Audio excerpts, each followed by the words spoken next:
Karena itu Bapak Ibu, hari ini saya mengadakan lelang jabatan. Kepala dinas saya, camat saya, kepala bagian saya minta bukan hanya terbaik di Indonesia, sudah cukup kita menjadi yang terbaik. Tapi bagaimana kualitas kota Surabaya, mau pelayanan publiknya, mau penyelesaian kemiskinannya, sudah harus berbicara dengan dunia, cari kerjasama dengan dunia. Kita ini punya pelabuhan terbesar loh, Tanjung Perak, ada Pelindo.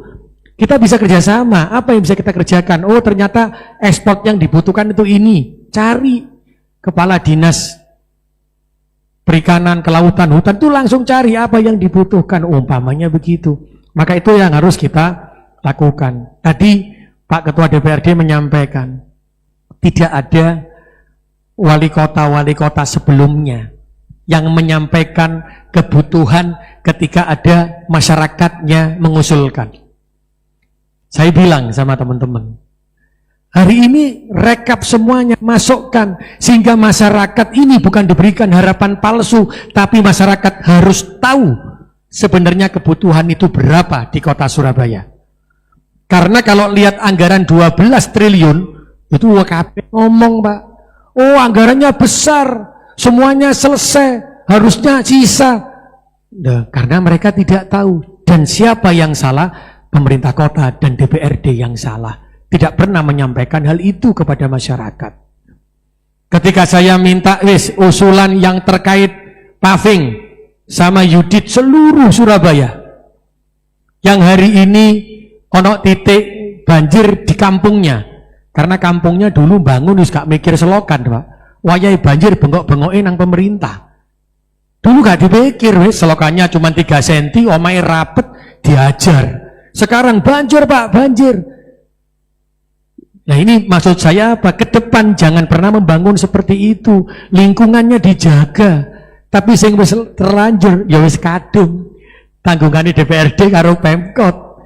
Karena bengok-bengok kabeh. Itu saya rekap anggarannya 9,3 triliun. Setelah itu saya tanya lagi, percepatan ekonomi kita jalankan. Kita punya rencana JLLB, punya rencana JLLT, yang seakan-akan JLLT itu akan jadi 1 tahun 2 tahun ke depan. Coba hitung butuh berapa? 9,8 triliun. Saya tanya lagi, kalau kita bicara terkait kesehatan, bayare BPJS 500 miliar. Saya tanya lagi, selesaikan pendidikan gratis semua. Karena kita sudah sebagai pemerintah, butuhnya 1,3 triliun. Kesehatan, lengkapi semuanya, butuhnya 2,4 triliun. Wis tolong dijumlah itu. Dan kesehatan pendidikan itu butuhnya per tahun. Saya bilang, apa gak gajian pegawai negeri karo P3K? Saya tanya, kebutuhan wajib kita saja untuk jumlah pegawai negeri yang hampir 15.000, ketambahan P3K berapa? 2 triliun. Kebutuhan setiap tahun yang tidak boleh tertunda seperti entek duit. Maka uang 12 triliun itu kecil. Maka rakyat Surabaya harus tahu ini. Agar apa? Agar tidak ada kepentingan orang yang punya kepentingan lainnya, agar di kemudian hari ngerti, oh aku dibujui. Ini harus tahu ini kebutuhannya berapa. Jadi kalau ditotal semuanya, kebutuhan yang rutin saja, kebutuhan rutin yang harus ada setiap tahun, yang harus tersedia dari anggaran 12 triliun, itu sudah koyok stunting yang wajib-wajib, seperti yang Pak Presiden sampaikan, mengurangi kemiskinan, mengurangi angka kematian ibu dan anak. Kalau kita lakukan dalam kebutuhan setiap tahun, itu habisnya sekitar 7,9 triliun. Jadi sisa nih,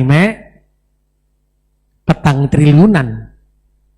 Sisa 4 triliun ngatasi banjir mawon boten saged.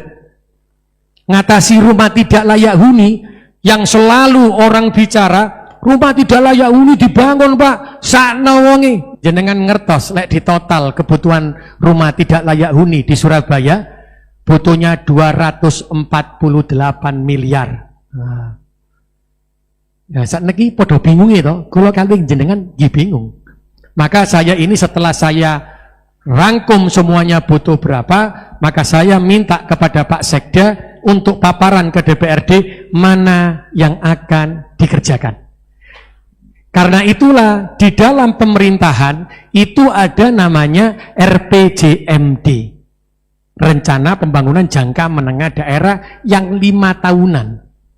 Sehingga disampaikan kalau tak bangun KB saiki butuh nih sekian puluh triliun, gak cukup duitnya, maka ketika ada skala prioritas maka dibagi 5. Jangan tahu frontage Ahmad Yani itu berapa tahun bisa terbangun? Ya Pak Isan, hampir 50 tahun dari RT RW yang ada dulu. Nah kalau sekarang orang berpikirnya 2 triliun itu kudu dikerjakno, nggak mungkin. Maka inilah kita harus menyampaikan ke seluruh masyarakat Surabaya dan semua stakeholder kota Surabaya bahwa kebutuhan kita sekian, maka dalam 5 tahun yang bisa dikerjakan cuma sekian, maka jangan berharap JLLB dan JLLT bisa dikerjakan dalam waktu 5 tahun. Mungkin bisa jadi 10 tahun, bisa jadi 15 tahun. Kalau kita mengutamakan kemiskinan, pendidikan, dan kesehatan. Maka ini akan berubah menjadi 5 tahun, 15 tahun, itu akan muncul sebenarnya.